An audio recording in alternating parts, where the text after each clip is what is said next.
આમ આદમી પાર્ટીના ધારાસભ્ય ચૈતર વસાવાની કાનૂની મુશ્કેલીઓમાં સતત વધારો થઈ રહ્યો છે. કોર્ટમાં જામીન મેળવવા અથવા પોતાની સજા પર સ્ટે મેળવવો હવે તેમના માટે અત્યંત અઘરો સાબિત થઈ રહ્યો છે. તાજેતરમાં ગુજરાત હાઈકોર્ટમાં થયેલી સુનાવણી દરમિયાન જજે કરેલી કડક ટકોર અને ઝાટકણી બાદ રાજકીય અને કાનૂની વર્તુળોમાં ગરમાવો આવી ગયો છે. હાઈકોર્ટે સુનાવણી દરમિયાન ચૈતર વસાવાના ભૂતકાળના એક વિશિષ્ટ કેસોનો ઉલ્લેખ કરીને તેમની અરજી પર ગંભીર સવાલો ઊભા કર્યા છે, જેના કારણે તેમને રાહત મળવાની શક્યતા નહીવત જેવી દેખાઈ રહી છે.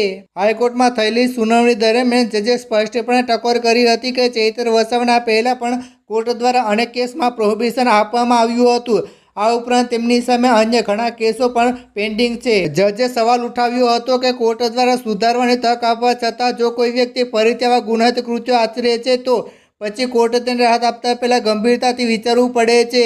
આ સુનાવણી દરમિયાન સરકારી પક્ષના વકીલે પણ ધારદાર દલીલો કરતા કહ્યું હતું કે ધારાસભ્યને કાયદો હાથમાં લેવાની અને વારંવાર ગુનો કરવાની ટેવ પડી ગઈ છે. તેથી જો તેમને જામીન આપવામાં આવે તો સમાજમાં ખોટો સંદેશ જઈ શકે છે. જે કેસને કારણે અત્યારે ચૈતર વસાવા માટે સૌથી મોટી મુશ્કેલી ઊભી થઈ છે તે 10 ડિસેમ્બર 2021નો કેસ છે. ડેડિયાપાડા વિસ્તારમાં ગ્રામ પંચાયતની ચૂંટણી યોજવાની હતી તે પહેલા ચૈતર વસાવા અને તેમના સાથીદારો વચ્ચે ફરિયાદી સાથે વિવાદ થયો હતો. એફઆઈઆર મુજબ ચૈતર વસાવા અને તેમના સાથીદારોએ ફરિયાદીને ધમકાવતા કહ્યું હતું કે તમારો માણસ સરપંચ બની શકે નહીં અને જે વ્યક્તિને ઊભો રાખ્યો છે તે જ સરપંચ બનશે.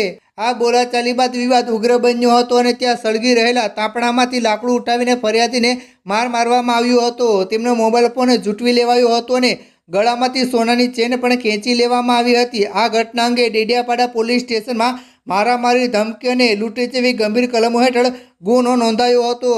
પોલીસ તપાસ બાદ આ કેસ ક્રિમિનલ કેસ નંબર 33/2022 તરીકે કોર્ટમાં ચાલ્યો હતો.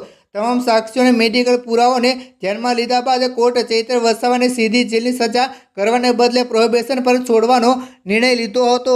કાનૂની પરિભાષામાં પ્રોહિબિશનનો અર્થ એ થાય છે કે કોર્ટ કોઈ વ્યક્તિને નિર્દોષ જાહેર નથી કરતી, પરંતુ તેની ઉંમર કે સંજોગોને ધ્યાનમાં રાખીને તેને જેલમાં મોકલવાને બદલે સારા વર્તનની શરતે સુધારવાની તક આપે છે.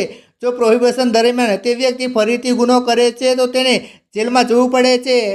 પરંતુ વર્તમાન કેસમાં હાઈકોર્ટે એ જ ચુકાદો હાઇલાઇટ કર્યો છે કે જ્યારે કોર્ટે 2021ના લૂંટ અને મારામારીના કેસમાં તેમને સુધારવા માટે પ્રોહિબિશન આપ્યું હતું, છતાં તેમણે ફરીથી કાયદાનો ભંગ કર્યો છે. ચૈતર વસાવા પર અન્ય 11 જેટલા કેસો પેન્ડિંગ છે, પરંતુ 2021નો પ્રોહિબિશનવાળો કેસ તેમના ભૂતકાળના વર્તનને સાબિત કરવા માટે સરકારી પક્ષ માટે મોટો હથિયાર બની ગયો છે. પ્રોહિબિશનનો ભંગ થવો એ કાનૂની દ્રષ્ટિએ ખૂબ જ ગંભીર બાબત ગણાય છે.